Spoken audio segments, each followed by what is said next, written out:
রাতভর খেজুর গাছে মিষ্টি রসের ক্ষরণ। শীত সকালের চেনা মুখ গাছে, গ্রামের মেঠো পথে ওদেরই প্রথম দেখা মেলে কুয়াশা মাখা ভোরে। আগের দিন বিকালে পেতে রাখা হাঁড়িতে খেজুরের রস জমে সারা রাত ধরে। সেই রসের হাঁড়ি গাছিরা গাছ থেকে নামান দিনের আলো ফোটার আগে।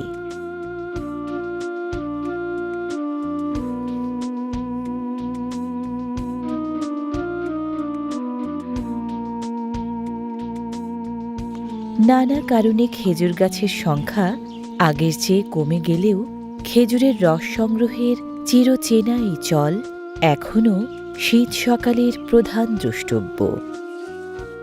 প্রতিটি গাছ থেকে গাছিরা পান প্রায় 4 থেকে 6 লিটার রস।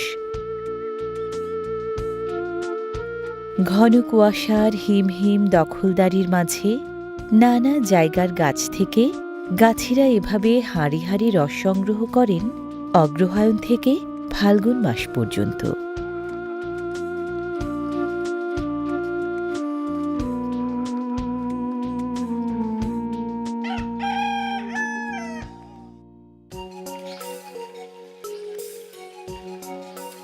সংগ্রহ করা রসের বেশিরভাগটা দিয়ে খেজুর গুড় তৈরির এমন আয়োজন চলে শীতার্ত গ্রাম বাংলার বাড়িতে বাড়িতে।